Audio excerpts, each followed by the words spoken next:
there are big changes to weapons. I think this is possibly one of the biggest changes to the game and possibly one of my favourites. There are a lot of modifiers now to dice and additional effects from your weapons and equipment, so it makes the choice of what you use far more meaningful.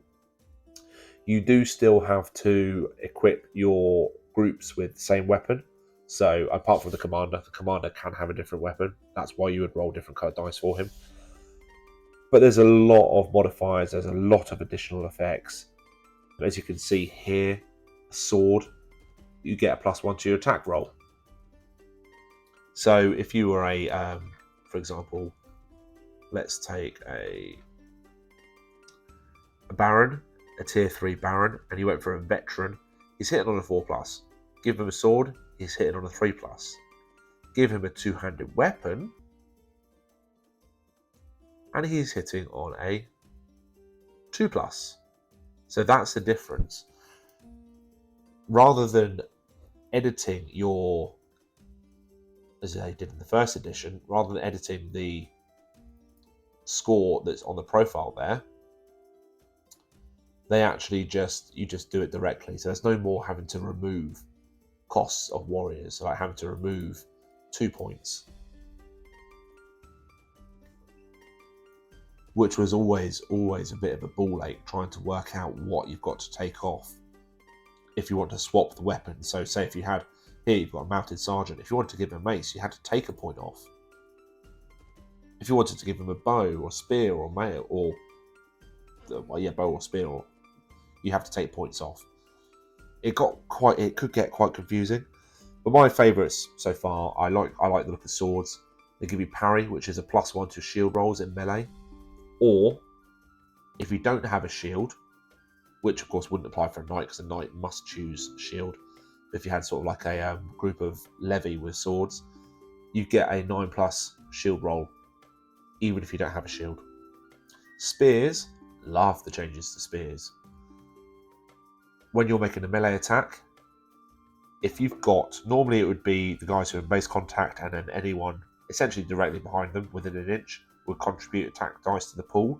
Now you can go back 2 inches. So essentially you've got almost like a 3-inch bubble from the point of contact, because you've got the first guys, you've got the second guys, you've got the third guys.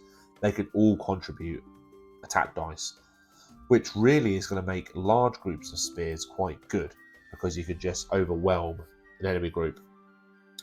Two-handed weapons, like I mentioned, a 2+ attack for 2+ to your attack roll, and they get parry, although they are slow, so it means basically they strike back. Or if someone attacks back, you roll second. I was looking at missile weapons, and bows and crossbows look relatively evenly matched. I think the critical hit for crossbows is going to be very good, but they must reload, so they can only shoot once per turn. I think there is a ability which allows you to shoot more than once, which would be massive, really. And then you get the armor. Armor and shields are essentially the same, except for the difference here of mail when moving through difficult terrain. It reduces your move more. Horses, I think they've got rid of barded war horses. So you've got horse. Actually, let's have a look on this side. Sergeants, knights. So yeah, you had barded horse, barded war horse, or horse. Yeah. So they've got rid of the barded war horse. So there's no longer a needed to take 2 damage to cause a casualty. That's gone. So I suppose it does make your knights a little bit more vulnerable, but it's only 5 points rather than 13 points to add a barded war horse. So yeah, it's quite good. Command group update, upgrades, banners, pennants, musicians are unchanged. The one that hurts me most, right in my core, is the priest. So if you're within 6 inches of a priest, again, remembering you're now measuring from the priest rather than the commander, they only ignore 1 morale penalty when taking morale checks. Not for orders, just for morale checks. Previously, let's see where he is. This was one of my favourite ones to have, actually. I loved it. Previously, you would essentially ignore all your morale dice. You wouldn't need to worry about the morale dice. Yeah, here it is, priest. Any warrior within order range of command group may ignore morale dice for morale checks. That was massive. I mean, there were so many times that I had groups who should have fled, but got to ignore all of the morale because of the priest. But that's gone now. That's gone. My commander generator, similar to the previous edition.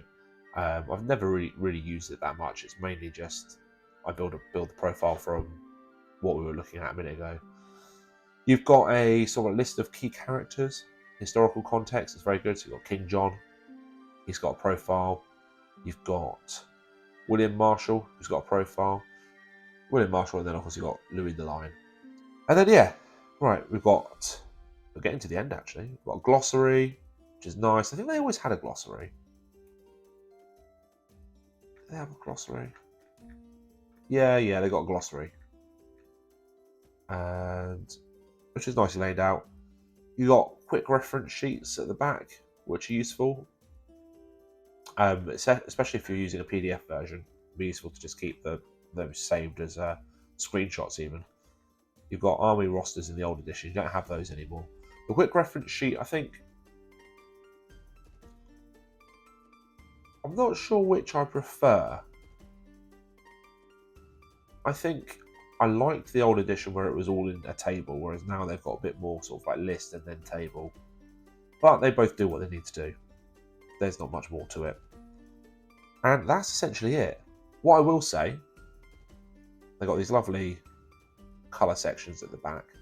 And I'm very glad to see that they have removed the index, because no offence to whoever wrote this in any sort of way, shape or form, but this is possibly one of the most painful indexes I've ever had to work with in my entire life. The pages just seem to refer you to any point in the book where that word has been mentioned. Like you can see combat here, there's loads and loads and loads of references to it. So it never worked. It used to cause us all sorts of heartache trying to work out. I mean, look, Commander, look how many references there are to Commander. Dice. It's almost like there's a Control F. I reckon if I could do the Control F and see every time they write dice, it would pop up here. Groups as well. But yeah. Anyway, look, I'll bring the camera back round, and we'll talk a bit more about this edition and how it's working. But I hope people have found this interesting. So we'll cut for a second and then I'll be back. So what did you think? There was quite a lot there. That's taken me a good couple of hours to record. So hopefully everyone's found it useful. And again, thank you, Andy, for sending me these rules. It's a huge, huge, huge improvement on the previous version of the game. And I'll admit, I love the previous version of the game. And I can't wait to play this second edition. It's already got me looking online, trying to think, could I possibly find a way to make some sort of castle or something? I mean, I've got a couple of 3D printers up there, and as I mentioned during the video, I love making terrain. I'm looking at some of the MDF kits and thinking, how difficult would it be? And I know what I'm like. I'm going to have to restrain myself and wait to see what comes out next. But the book is much, much better. The fact it's going to be hardback as well is going to be a massive win. It's going to be A4. It's going to be easier to navigate. It's going to improve the game. And I know a lot of people who are keen to try the game, but we've tried, or they've tried to play it and they've struggled a bit. So hopefully this can smooth out some of those kinks that the game had previously and just bring more people into play, because I'm located in Hampshire, in England, North Hampshire, and there was a post on the Facebook group a couple of weeks ago where Andy was basically saying, drop your name and where you're located, and let's see if we can find people to play. And there was a surprising number of people actually located in Hampshire, either around Winchester, Basingstoke, Alton, or Portsmouth, those kind of areas, who are probably only about a half-hour drive from each other. So yeah, it's going to be interesting. My local club, that's over the road from me, they are doing a open day at the end of September, and essentially they hire out the community hall and basically play from sort of like 9 a.m. till 11 at night. I think they do it over 2 days, actually. I think they might have 2 days booked. And I'm very tempted to try and do something Barons War orientated and seeing if I can get people to attend. I guess the thing I'm worried about is hosting something like that, or trying to host something like that, and then either it being crap or no one turns up. And if no one turns up, it's going to be crap. So, yeah. I'm keen to do it. I think I just have to see how many people there might be. But hopefully, this video, or this series of videos, because it's going to be split into several chunks, will be useful for people who want to get into the Barons War game. The miniatures are fantastic. The metal models from Footsore are incredible. The plastic models coming from Wargames Atlantic are incredible. I hope we see more metals from Footsore. I don't know the intricacies of how everything works between Warhost, Footsore, Wargames Atlantic.